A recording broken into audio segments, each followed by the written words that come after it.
Okay, folks, the holiday seasons are now upon us. If you've ever wanted to have old-time radio, then you better make a beeline to the oldtimeradiodvd.com website. Place your order today. You get extra bonus 127 cereals. These cereals sell for $4.99 on eBay and even higher on Amazon. So that's over $600 just for the cereals alone that you get, plus all the old-time radio shows and bonuses that were included there with the original. So don't be wasting time. Go to oldtimeradiodvd.com today, place your order, and get this wonderful collection for you, your grandparents, your mom and dad, whoever. It's well worth the $85. That's right, it's ridiculous. Go to oldtimeradiodvd.com today and place your order. You'll be glad you did. You're listening to another premier old-time radio program at Padango.com, and also a proud member of the Blueberry community. Another Humphrey Camardella production.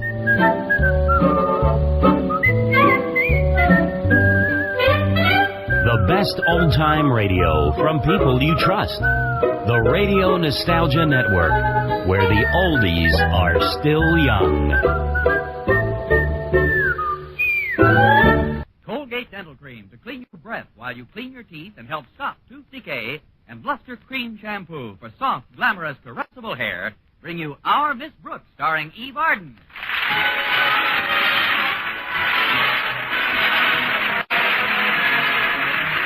It's time once again for another comedy episode of Our Miss Brooks, written by Al Lewis. Well, many of the nation's high school football teams played in postseason junior bowl games last week. Madison High School, where our Miss Brooks teaches English, also received a bowl bid. Yes, Madison was invited to play in the Cereal Bowl. The game was scheduled for last Saturday, and Friday morning at breakfast, my landlady, Mrs. Davis, asked me about the details. Where has the team been invited to play, Connie? In the stadium at Clay City, Mrs. Davis. And you ought to see how big our beloved principal is taking this invitation. Mr. Conklin's so puffed up, he looks like he was shot out of a cannon. If you'll pardon a little wishful thinking. The last few days, he's been absolutely memo-happy. Memo-happy? He sends out one inter-office communication after another. But the game tomorrow should be a lot of fun. Walter Denton, the team's manager, told me that the cheerleaders and the team and the band are all going down in buses. Then there's going to be a dance at the Clay City Hotel after the game. I'd give anything to go. Then why don't you, Connie? I haven't got anything. The tickets are pretty expensive, Mrs. Davis, and on my budget, well, it's just out of the question. How about Mr. Boynton? Is he going? Yes, he's got a ticket already, I believe. Just one ticket? Mr. Boynton's on a budget, too. But there's still a chance for me to go along as a chaperone for the girl cheerleaders. Mr. Conklin's daughter, Harriet, told me that he's going to choose between Miss Enright and me today. Miss Enright? But she's always making goo-goo eyes at Mr. Boynton. If she goes to Clay City for the game and the dance afterwards, she'll have him all to herself. I thought of that, Mrs. Davis. That's why I'm giving Mr. Conklin his Christmas present a little early this year. Like in a half an hour. Good. What are you giving Mr. Conklin? A pair of nice woolen socks to keep his feet warm at the game. Oh, it isn't that I want to influence Mr. Conklin to select me instead of Miss Enright. It isn't. Of course it is.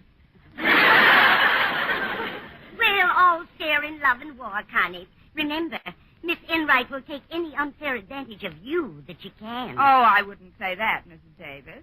You wouldn't? Of course I would. And she would. At least she always has. Taken advantage, I mean. Will you answer the door, please, Connie? I'll take the breakfast dishes into the kitchen. All right, Mrs. Davis. It's probably Walter Denton. He's giving me a lift to school. Coming! Good morning, Miss Brooks. Miss Enright. I was just driving to school, and knowing the usual condition of your car, I thought I might give you a ride this morning. Well, that's very considerate, Miss Enright, but Walter Denton's picking me up any minute. Oh. Well, there's another reason I stopped by. If I may come in out of the draft for a moment, I'll explain. Oh, I'm sorry. Come in, Miss Enright. Sit down, won't you? I'd rather stand, I think. I've a new dress on, and the furniture doesn't look too dusted. Better brush off your finger. We haven't vacuumed the doorbell in months.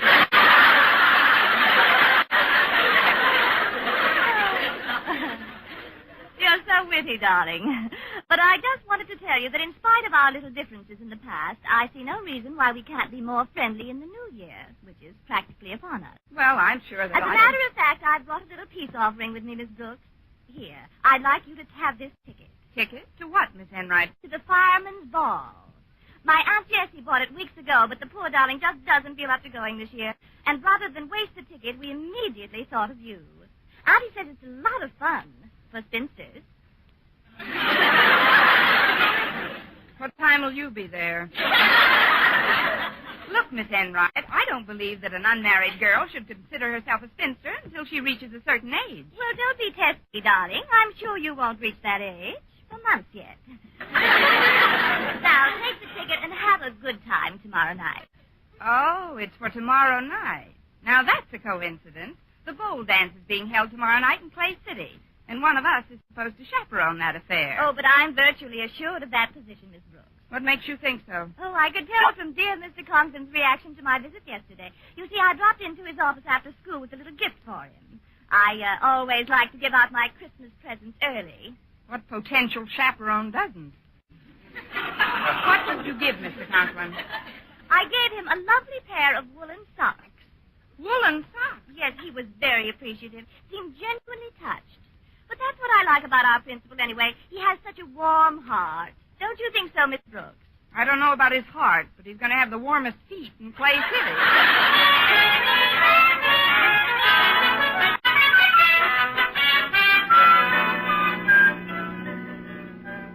I've got to have a few words with Mr. Conklin before my first class, Walter. Do you think we'll arrive at school in time? I'll get you there in time to talk his arm off, Miss Brooks. You shouldn't worry about that job as chaperone. There's absolutely no doubt that you'll be chosen. According to Harriet, it's still between Miss Enright and me. But, Miss Brooks, anybody who could possibly pick Miss Enright over you for any kind of position should have Mr. Conklin's head examined. I mean, it's a foregone conclusion that he'll take you. And the dance ought to be a lot of fun tomorrow night. Harriet and I have promised each other every dance. Except maybe one or two she'll have to give Mr. Boynton. Oh, then Mr. Boynton is definitely going. I thought you knew. Yeah, he got his ticket Monday right after we were chosen to play in the bowl. He's followed the team through thick and thin, Miss Brooks. That's why you've just got to go tomorrow. Well, how can I, Walter, unless I'm chosen chaperone? Well, easy. You can still buy a ticket. It's not that easy. There's only a limited supply, you know. Of tickets? Of money. And tickets. They're probably all sold out by now. Ah, don't worry, Miss Brooks. We'll figure something out. But to get back to Mr. Conklin for a second. Since we've been chosen to play in the bowl, he's definitely lid-flipping material. Lid-flipping material? He's blowing his entire court, Miss Brooks. Every time I turn around, I get another memo. Now, look at this last communique he sent me yesterday afternoon. Let's see it, Walter. From the office of the principal to the manager, such as he is, of the football team. As per my prior instructions, have you made sure the members of the school band are bringing their instruments? What does he think they're going to play on, tissue paper and combs? Not that it wouldn't be an improvement. Mr. Conklin is a man of many memos these days. He sure is, Miss Brooks. But there isn't much we can do about it. After all, a school principal is a school principal. I guess you're right, Walter. But under another set of circumstances, Mr. Conklin and I might get along beautifully. What kind of circumstances, Miss Brooks? If he were the principal of Madison High and I was an English teacher in Budapest.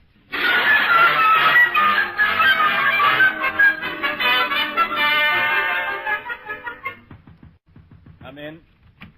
Oh, it's you, Miss Brooks. What can I do for you? Do you really want to know, Mr. Conklin? No, it was just a figure of speech. Please be brief. I've got a lot on my mind. Yes, sir. I'd like you to accept this little Christmas present, Mr. Conklin. I wanted you to have it early. Thank you, Miss Brooks. What is it? Well, it's a sort of surprise, a timely surprise. As a man who suffers from hypertension, Miss Brooks, I find that surprises do very little for me. What's in the package? Well, I'll give you a hint, Mr. Conklin. You received a present from another teacher yesterday, isn't that right? Yes. Well, if you had that present on and then put my present on, you'd be wearing a very bloated pair of shoes. Here, I'll just put it away in your closet. Oh, while I'm at it, I could clean out this closet for you, Mr. Conklin. No, thank you, Miss Brooks. Miss Enright did that for me yesterday. As you know, I'm going to choose one of you as the chaperone for the trip tomorrow. I'll make my final decision at lunchtime. Very good, Mr. Conklin. Have you completed all arrangements for tomorrow? Practically. I've just finished another memo for those directly concerned with the trip. I call it Schedule A. Would you like to hear it? Not It reads necessary. at 7:30 a.m. Band members and cheerleaders under supervision of female chaperone will leave on bus number 1. Second half of contingent will be personally conducted by me and will leave at 8 o'clock on bus number 2. Signed, Osgood Conklin. That certainly is explicit. I must say, Mr. Conklin, these memos of yours are a wonderful idea. Why, this schedule lists all the instructions so clearly and concisely that there couldn't possibly be the slightest confusion. I'm quite slippery on this side, Miss Brooks. Perhaps you should start buttering up the other. Mr. Conklin, it's just that I realize that there's more to this expedition than the honor of being invited to a bowl football game. And I want you to know that I'm ready, willing, and able to accept the great responsibility, the hard work, and the free ticket that goes with it.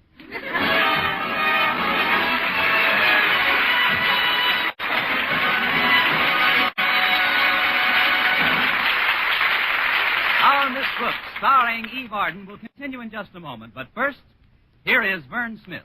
Now, proof that brushing teeth right after eating with Colgate Dental Cream helps stop tooth decay before it starts. Continuous research, hundreds of case histories, makes this the most conclusive proof in all dentifrice research on tooth decay. Eminent dental authorities supervised hundreds of college men and women for over 2 years. One group always brushed their teeth with Colgate right after eating.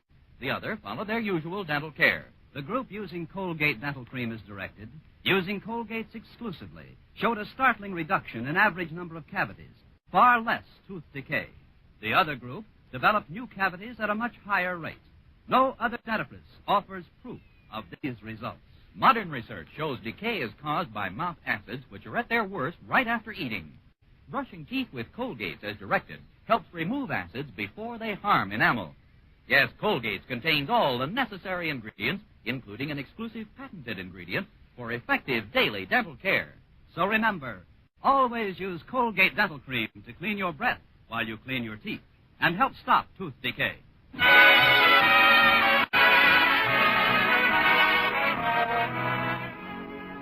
Well, when lunch period started, I made my last bid for Mr. Conklin's favor. I went to the school cafeteria and filled a tray with the best food available, then carried it down to his office so he could have his lunch in private. The door was ajar, so I walked right in. Surprise!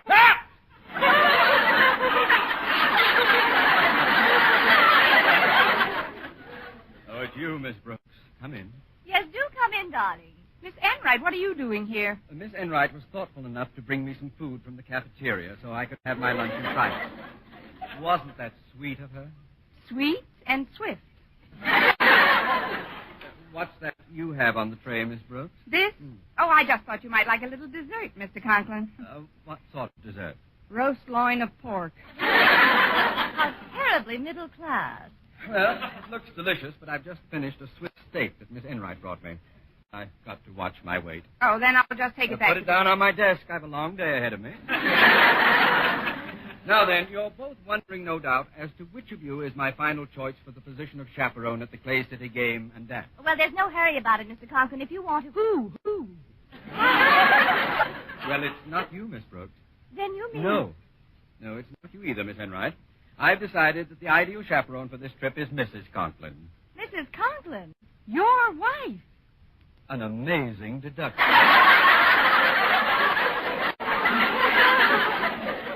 Yes, the thought occurred to me this morning while I was mulling over a memo that the chaperone for girls should be a married woman. That eliminated Miss Enright, of course. And unless there's been a sudden and radical upheaval in your existence, you're not married either, Miss Brooks. You're so right, Mr. Conklin. But if you'll excuse me now, I've got something very important to do in the cafeteria. What's that, Miss Brooks? I've got to start engineering a sudden and radical upheaval in my existence.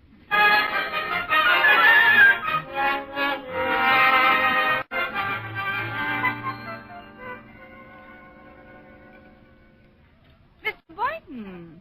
Well, this is a coincidence. What is, Miss Brooks? My running into you like this, after only 5 minutes of stalking. But, Mr. Boynton, I wanted to talk to you about the weekend. Have you any plans? plans? Certainly, Miss Brooks. I've got a ticket to the Cereal Bowl game at Clay City. But that's 80 miles away, Mr. Boynton, and I understand the trip is being made in buses, those drafty, old-fashioned buses. Oh, they're not so bad, and the game should be a lot of fun. Fun? Bucking those crowds? Then when you do get in, you have to sit on hard wooden benches with your feet on cold cement. And do you know what a breeding place for germs a mob of people can be? But, Miss Brooks, people go to football games all the time, never catch anything. Some people stay home and never catch anything. Look, Mr. Boynton, this game is for kids. Oh, but there's a dance afterwards for everybody. Fine dance. You know who's going to play the music for it? Our school orchestra. And have you heard them rehearsing lately? Well, no, I haven't. I have. They were running through Mule Train the other day, and the only instruments on key were the whips. I'm surprised at this attitude of yours, Miss Brooks. I thought you'd be keen to go. Didn't you even buy a ticket? Buy a ticket? I wouldn't go to that clam bake if somebody gave me a ticket. Besides, there's a new movie coming to the Strand tomorrow that all the papers say may get the Academy Award. It's called All the King's Men. You wouldn't want to miss that, would you? Well, I'll see that later on, Miss Brooks. Now, if you'll excuse me, I've got to get back to my laboratory before class starts. Some things I want to pack away for the weekend. Go ahead, Mr. Boynton. Well, I'll see you before I go, won't I? There's no hard feelings. Oh, certainly not. No reason why you shouldn't go where you want to go when you want to go there. Is there? I guess not. See you later, Miss Brooks. Toodle.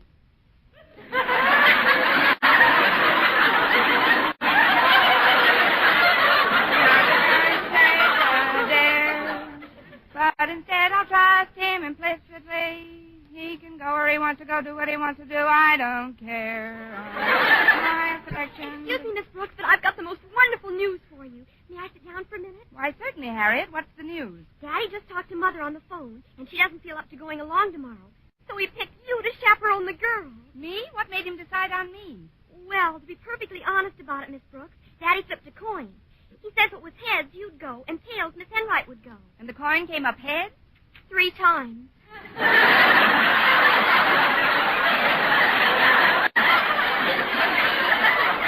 Now, here's your ticket, Miss Brooks.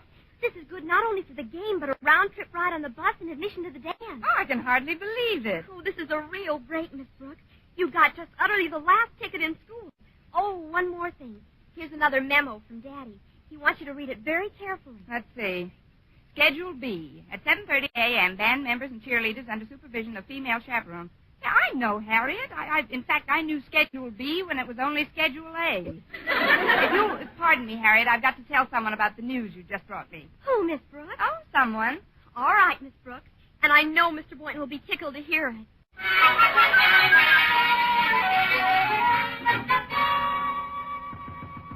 Come in. Oh, hello, Miss Brooks. After you left, Mr. Boynton, I got to thinking about our conversation. Me too, Miss Brooks. And I've decided that I'm not going on the Clay City trip after all. You're not going? No, I'm selling my ticket to Mr. LeBlanche, the French teacher. Selling your ticket? But, Mr. Boynton, you're missing the trip of the century. Cozy modern buses, the thrill of personal contact with that adorable horde of people at the stadium. And then there's the game itself. Tense, exciting action, viewed from comfy, form-fitting beaver-board seats.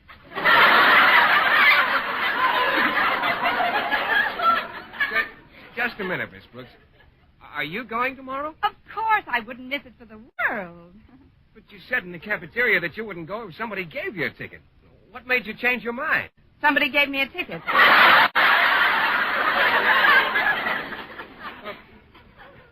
Miss Brooks, what about all the King's men? All the King's men couldn't drag me away from Clay City tomorrow, Mr. Boynton. And I'm surprised that you don't feel the same way. Well, I would like to root for the old team, but I've promised Mr. LeBlanche the ticket, and once I make a promise, I keep it. Well, don't worry about me, Miss Brooks. I'll find something to do. I'll probably take Miss Enright to a movie or something. Miss Enright? Well, yeah, she loves movies, you know. She loves sitting in movies. There's a difference. Honestly, Mr. Boynton, I just can't understand you sometimes. How do you mean, Miss Brooks? Well, doesn't being with the old team mean more to you than being with old Enright? Not that there's anything wrong with Miss Enright that a little chicanery, which I'm about to indulge in, couldn't eliminate, along with Miss Enright. I'm afraid I don't follow you, Miss Brooks. Let's keep it that way, Mr. Boynton, at least temporarily. I'll see you in a little while. But, Miss Brooks, you don't... Toodles.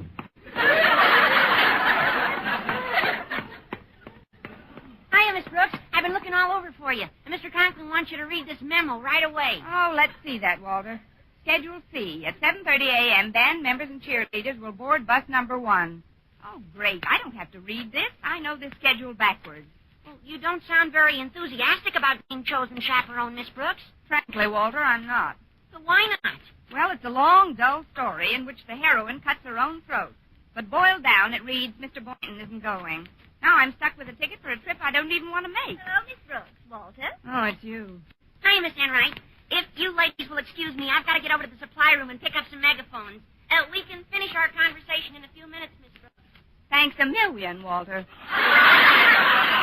Well, Mr. Conklin told me that you won the toss, Miss Brooks, and I suppose good sportsmanship demands that I offer my congratulations. Well, thank you, Miss Enright. That is very sporting of you. Of course, I have enough money in the bank to go on my own, but there just isn't a ticket to be had. I know there isn't. Wait a minute. What would a ticket be worth to you, Miss Enright? Why, do you have an extra one, Miss Brooks? Would you give $5 for a ticket, Miss Enright? It includes bus fare and admission to the dance, you know. Well, that sounds eminently fair, Miss Brooks. Here's the $5. And here's the ticket. Well, I have to be running along now, Miss Enright. Hope you have a nice time over the weekend. Oh, I'm sure we'll all have a nice time. You and Mr. Boynton and myself. I'm sure we will, Miss Enright. Goodbye. I wonder where she got this ticket. Hi, Miss Enright. Well, I got all the equipment and stuff, and so where did Miss Brooks go? I wanted to cheer her up a little. Cheer her up? Yeah, she seemed kind of blue because Mr. Boynton isn't going to the game tomorrow. Mr. Boynton is... So that's why she sold me the ticket. Walter, could I borrow one of those pennants you've got there? Oh, sure, Miss Enright. What kind do you want? Any kind, just so it's nice and sharp.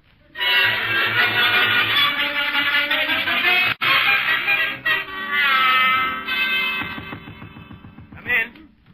It's me again, Mr. Boynton. There's something I'd I'm like glad to... you came back, Miss Brooks. I've been thinking this over very carefully, and I've decided that I've just got to go and root for our team tomorrow. Now, those kids would never forgive me if I didn't come. Mr. LeBlanc will just have to understand. You don't mean it, Mr. Boynton. You can't mean that you're going to ride 80 miles in a drafty old... and then buck a germ-ridden mob for the privilege of watching 22 untalented children run into each other while you're sitting on a stone bench with your feet in your pockets. I'm sorry, Miss Brooks. You can't talk me out of it this time. I'm going to the ball tomorrow or bust. Oh, but Mr. Boynton... Hey, I come in, Mr. Boynton. It's Miss Enright. Stay right where you are, Miss Enright. I'll come out. Excuse me, Mr. Boynton. Well, what is all this? Miss Brooks, I thought I'd find you here. I know what you're thinking, Miss Enright, and you're perfectly justified in being annoyed with me, but I'd like to make it up to you if you'll let me. What do you mean, Miss Brooks? Here's your $5 back. Give me the ticket. Well, I didn't expect you to be this honest. Here you are, Miss Brooks. Thank you. Oh, hello, Miss Enright. Oh, hello, Mr. Boynton. I understand you're going to be in town over the weekend. How about taking in a movie together tomorrow night? Oh, I'm afraid that's out of the question, Miss Enright. I'm going to Clay City tomorrow with the team. Well, Miss Brooks, you've done it again. That's 2 touchdowns for you already. Don't add up the score yet. I'm hoping to make some conversions tomorrow.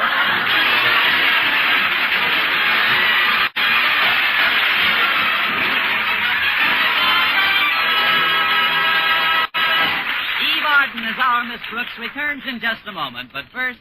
Dream girl, beautiful luster cream girl. Tonight, yes, tonight, show him how much lovelier your hair can look after a Luster Cream shampoo. Luster Cream, world's finest shampoo. No other shampoo in the world gives K-Duma's magic blend of secret ingredients plus gentle lanolin.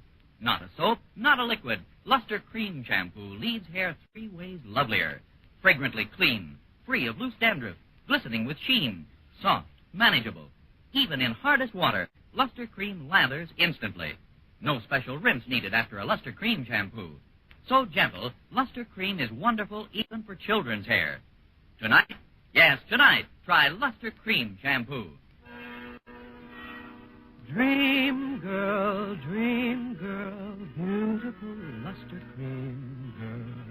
You owe your crowning glory to Luster Cream Shampoo. And now, once again, here is our Miss Brooks. Saturday morning, as per Mr. Conklin's schedules, I boarded the 7:30 bus with the cheerleaders and the band. We arrived at the Clay City Hotel about half an hour before game time. Isn't this a swell room, Miss Brooks? Oh, it's very nice, Harriet. This is where we're going to change our clothes for the dance tonight. The band has a suite right down the hall. I'll get it. Hello, Miss Brooks speaking. Hello, Miss Brooks. This is Mr. Conklin. All set up in your room? Yes, and it's very comfortable, Mr. Conklin. How is your room? Splendid, thank you. But that's not what I'm calling about. I had Walter Denton deliver Schedule C to you yesterday, Miss Brooks. Did you read it? Oh, that wasn't necessary, Mr. Conklin. I remembered word for word the instructions you outlined in Schedules A and B. Never mind A and B, Miss Brooks. Do you happen to have Schedule C handy? Yes, sir. It's right here in my purse. Then open it up and read it to me. I'll hang on. Yes, sir. Here it is. It says, Schedule C, at 7:30 a.m., band members and cheerleaders will leave on bus number 1. Due to the fact that I have procured a much larger bus than was previously planned, bus number 2 has been canceled. Read on, Miss Brooks. Therefore, chaperone will delay departure of the bus until 8 a.m. But, Mr. Conklin, if the second bus was canceled, what transportation did you have? None, Miss Brooks.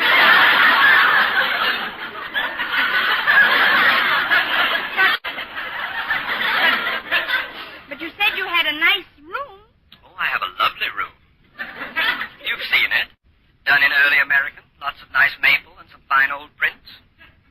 There's only one thing I don't like about it, Miss Brooks. What's that, Mr. Conklin? It's in my home. 80 miles from Clay City. Oh, this is terrible. I don't know what to say, Mr. Conklin. Why, I'm responsible for you being left all alone. Oh, but I'm not alone, Miss Brooks. You're not? No, no. No, there are 25 of us here. The entire Madison football team!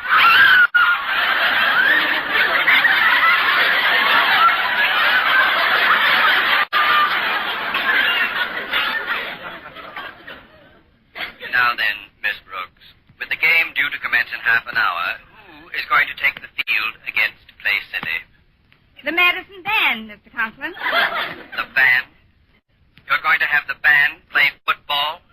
No, sir, mule train. That's one way we'll be sure to whip them. Next week, tune into another Our Miss Brooks show brought to you by Luster Cream Shampoo for soft, glamorous, caressable hair and Colgate Dental Cream to clean your breath while you clean your teeth and help stop tooth decay. Our Miss Brooks, starring Eve Arden, is produced by Larry Burns, directed by Al Lewis, with music by Wilbur Hatch.